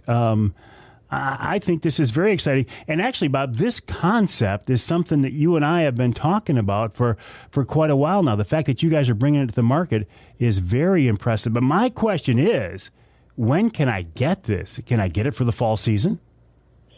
We're getting it uploaded on our website right now. The answer is yes, you can get it for the upcoming season. You can get it off our website. You can get it through Walmart.com. Oh. And they will be available in the next week. Wow. We're just in the process of putting it all up right now. The blind spot will be available in the next 7 days on Walmart.com or the PrimalTreestands.com website. I got to believe this is going to be a hot seller for you. Yeah, we're pretty excited about it. You know, it's very affordable, as you can imagine, Mike. Well, and see, that's I think one of the cool things about Primal is you guys come in at a price that is a little easier to deal with, and especially these days, Bob, that's a big deal. Yeah, it sure is. It sure is. You know, when you talk about the Wraith and you talk about all the quality that we've built into it and the features that it has, it's at $200. It's virtually half price of the competition that we go head to head with. Yeah. Oh, absolutely. That's one of the things I pushed when I saw this at that price. I said, "Look, guys, you can get because I bought them. Listen, before you came out with a Wraith, I bought those other ones, and I literally paid twice as much, even more than that. But it sold me on the concept of being able to have a see-through blind. So that's a big deal, Bob. What about and we'll talk about tree stands in a minute, but tree stands, ground blinds, cameras, accessories, all this stuff. What about availability? I mean, this whole world has been crazy the last couple of years. Can we get your products? You can. We're shipping. We're doing a really good job. We're shipping very complete right now. Through PrimalTreestands.com and our retailers, of course. they have product.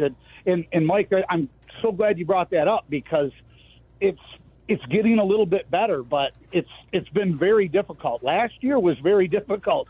If you remember last year when we were doing this radio show, the message was a little different. It was like, hey, if you see it and you're thinking about buying it and you see it, I'd take the opportunity and buy it. Yeah. It got a little tough last fall. Yeah. Well, let's talk about your tree stands. I'll be honest. I hunt more from a ground blind than I do from a tree stand. But when I do go up a stand, it's going to be a ladder stand. And one of the first things I noticed about your design with this jaw and truss, the way it grabs the tree, even I, as an old big guy, I felt really safe up there. Yeah, there's a lot of advantages that the jaw and truss system bring to a ladder. And, one is, of course, the obvious.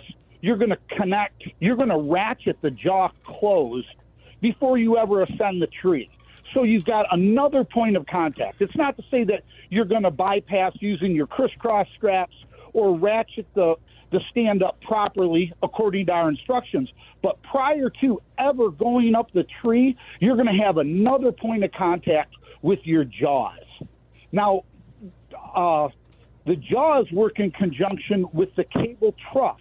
And what's really exciting about the cable truss is, how when you've got a ladder, your ladder has to parallel your tree, and you've got to have a stabilizer bar connection. Which limits where you can put the tree, because you got to find just the right tree. That's correct. This truss system allows you to work on a tree that isn't perfect, because we both know that the spots you want to hunt in, let's say in the river bottoms, I can't seem to find a straight tree to save my life. But, even on the edge of a field, Mike, your tree is growing up and out and over the field. It's very hard sometimes to get a tree that's conducive to using a conventional stabilizer bar system. The truss works off a stabilizer strap. So if your tree isn't quite as perfect as it needs to be, it's a little bit offset further back, or it's crooked, you need to get a connection on top, but your truss system is working off a stabilizer strap. So if your tree's offset to the left or the right or further back, it will accommodate and allow you to hunt in certain situations that you can't get a conventional stabilizer bar up in the tree. Can we talk, in the couple of minutes we got left, can we talk about one of your products that I think gets overlooked a lot, but it's inexpensive and it's a big deal, and it's called the Descender? Yes. Yeah, the Descender is a unit that is designed to, when you're hunting from a tree, an elevated position, it looks like a large casing. When I say large, it weighs 2 pounds, and it'll fit virtually in your pocket. So this is a Descender device that you're going to connect to the tether strap on your tree, and you're going to connect it to the tether strap that's in the center of your back, because everybody's wearing a full body harness these days. And what the Descender unit will do is, in case of a fall, it will lower you to the ground at a controlled descent, because a lot of times it can be very difficult if you fall out of the tree and you're hanging in the harness. That can be a very dangerous situation, and then it can also be very difficult getting back up into your stand. So the Descender device will lower you to the ground at a controlled descent. I think that is an absolutely a great piece of gear, because for years that's been the problem. So you got your safety harness on, you fall, and then you're just hanging there. How do you get back into the tree or back into the stand or whatever? The Descender is very, very cool. What else, Bob? Yeah. I mean, what anything new other than the camera? Okay, so anything new for the year? What's on the drawing board? Yeah, right yeah, now? yeah. We're gonna start selling this fall. You'll see it on shelves next summer. And what it is we've taken our camera concept and we've made it so that it'll work miles away. You can be sitting at home and you can download our app, and you can, again, the camera spins 360 degrees, so I could have my camera set up at my ground blind in Nebraska, and I can be alerted through my phone that something's tripped the camera, and I can hop on my camera and spin the head of the camera, the eye of the camera, 360 degrees, as well as up and down, and I can live check out my area through my camera. And we're really excited about that. It's some patented technology that we've got. It works remotely off a battery, and it's going to take a phone line, but it's going to be very, very exciting. Wow. So this app, is it going to be the same app that runs the blind spot and this remote camera as well, or two different deals? It'll be the same app. Now, I did just check on my iPhone, the App Store, and the Primal Treestands app is not there yet as you and I are recording this, but it sounds like it's coming up real soon. Yeah, we'll have it live in a week. You'll be able to purchase the blind spot, and, of course, once you purchase the blind spot, the app will be available. Excellent. This is so exciting, Bob. And again, you look at where you've come from that first screw-in tree step to where you are today. It's just absolutely amazing. Thank you, Mike. I appreciate that. Yeah, Bob, you got a lot to be proud of, and I appreciate you working with me, and I love promoting good companies and great people. So, again, thanks, Bob. We appreciate you as well, Mike. Bob Ransom of Primal Treestands, the website primaltreestands.com, primaltreestands.com. The Wraith 270, I've been talking about this blind for a couple of years. You know I love this blind, and again, at the price, you just can't beat it. Ladder stands, when I'm up a ladder stand, it's going to be one of these with a jaw and truss because I feel very safe and very secure. And this whole concept of this blind spot camera, to be able to see behind you, I could have used that so many times just this past turkey season. So it's very exciting. And, of course, the descender. I mean, you're going to be up a tree. You're going to have a full-body harness and a safety rope. So why not have a descender in there to get you back down to the ground safely as possible? Bob Ransom's been a player in the outdoor industry for a long time, and it's a pleasure to have him on the show. Primaltreestands.com. That's primaltreestands.com. We'll take a break here in the Outdoor Magazine Show. When we come back, a couple of more topics I want to follow up on and wrap up. And then, of course, we'll wrap up the entire show with wild game chef extraordinaire Dixie Dave Minar. That's coming up right here on Outdoor Magazine.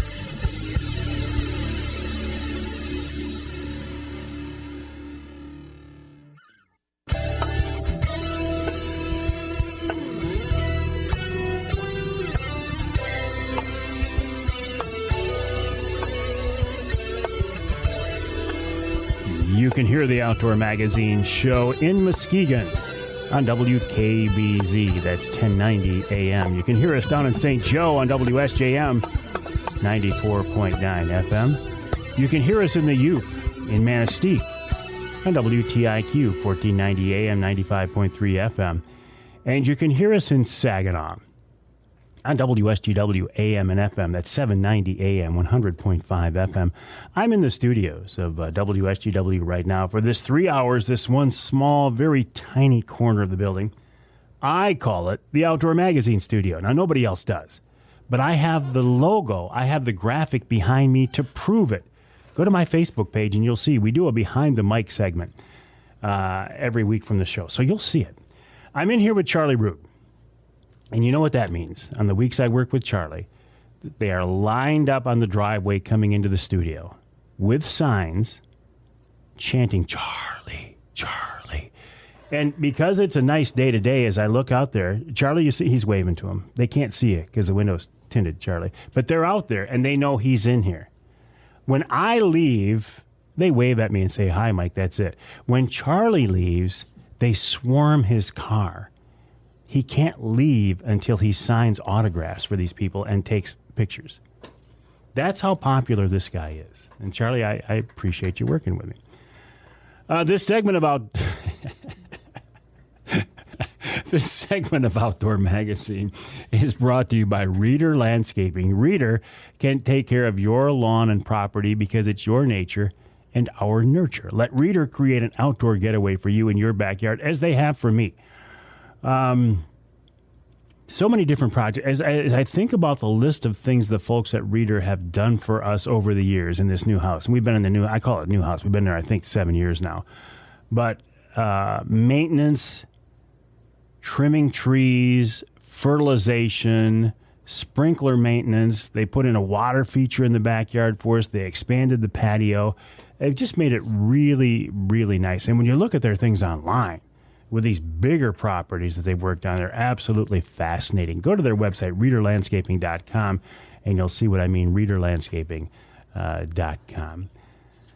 Oh, let's see. Looking back on this week's rundown, Bobby Sullivan, and we had Bobby on in the first hour of the show. I think that was an interesting conversation because Bobby's at a place in his life where he was willing to leave a full-time job to jump out into the world of chartering, being a charter captain full-time. And that's a very, as a guy who years ago made the jump from a job where somebody else was paying the bills and taking care of things to doing my own thing, I get what a big deal that is. So I wish Bobby nothing but luck. Larry Jennings, we talked with him from Jonah Jigs about not trolling for big king salmon. This is in our second hour. But jigging for them. And if you go to Muskegon, Manistee, Ludington, Frankfurt, any of these places for the next month or so, you're going to see these folks in the smaller boats anchored up at the pinch point where the fish have to come in the rivers and the drowned river mouths. And you'll see people jigging for them. The concept of having that rod in your hand with a king, I can't imagine. I've done this with walleye, and it's a riot, but to have a big king do that. And then Nick Green from MUCC, as he talked about their frustration with the lack of progress with the consent decree negotiations with the tribes. I don't pretend to have a real good feel for what's going on behind the scenes, but the people that I do talk with, what little bit they're able to tell me, there is a real sense of frustration. And I will be honest, a sense that maybe even to the point where the DNR is selling out. Their words, not mine. And I'm not attributing this to MUCC. I'm just saying some of the people that I've talked to who are privy to what's going on say that the DNR is not, in their opinion, standing up for the sport fishermen as many sport fishing groups would like to see. And then we wrapped up that hour with numbers on how much the license application process and license sales for Michigan bear, elk, and turkey actually make the DNR. And it's a good chunk of change, but when you look at the percentage of the DNR's $46 million yearly budget just for wildlife division, it's just a drop in the bucket. And, of course, you probably heard our conversation with Bob Ransom of Primal Treestands. I am very excited about this new blind spot camera. Every time I jump in a blind, even the see-through blinds, I think, man, I wish I could see behind me. And this will take care of that. As soon as I see that on the website, by the way, and I'm looking at their website, primaltreestands.com right now, I do not see them. But as soon as that's available and as soon as the app is out there, I will certainly be posting that on my social media outlets. I would encourage you, if you can, to join me on social media. I'm very active on Facebook. I'm active on Instagram. Twitter I could care less about, to be honest with you. I'm on YouTube with my weekly behind the mic segments here from the studio. I also do a Wednesday night live segment that we get a real good interaction with people. That's every Wednesday night at 7 o'clock on my Facebook, on LinkedIn, on Twitter, and on YouTube as well. I would encourage you to join us for that. And also, by the way, if you ever want to reach out to me, and I really would encourage you to do that, my email address is mike@mikeaveryoutdoors.com. Now, my website is mikeaveryoutdoors.com, but the email address is mike@mikeaveryoutdoors.com. Please reach out to me with questions for the Ask Avery segment, with your concerns, your comments, your criticism. I get a lot of great suggestions via that email, mike@mikeaveryoutdoors.com. We'll take a break here in the Outdoor Magazine show. We'll wrap it all up with Chef Dixie Dave Minar here on Outdoor Magazine.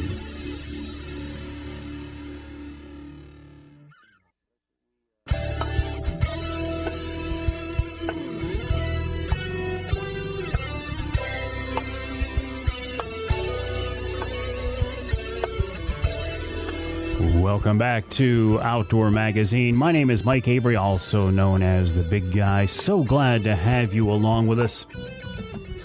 You know, this show is 3 hours long, and by the time I get to this part of the show, for one thing, it doesn't feel like it's been 3 hours. You know, I'm talking about things that I absolutely love. But I look forward to wrapping up each week's show because I know I'm going to finish with my good friend and all-around good guy, Chef Dixie Dave Minar. And guess what? He's here once again. David, welcome back. How you doing, buddy? Michael, I'm doing really, really good. It's just been a couple of great, beautiful days to get some stuff done, and I'm happy. Oh, I'm glad to hear that. And I'm thinking, you know, as we're recording this, it's lunchtime now, and I'm always hungry by the time we get to these segments, so I can't wait to hear what you have for us this week. Hey, we got a smoked salmon and shrimp Alfredo, and this is the best seller of all of the Alfredos that we've ever come up with. Really? Everybody just gives us rave reviews on it. So the smoked salmon and shrimp Alfredo, you're going to need about... You can overdo the smoked salmon in this dish. We've discovered 1.5 ounces of smoked salmon per person. And you need about 5 to 6 large shrimp raw.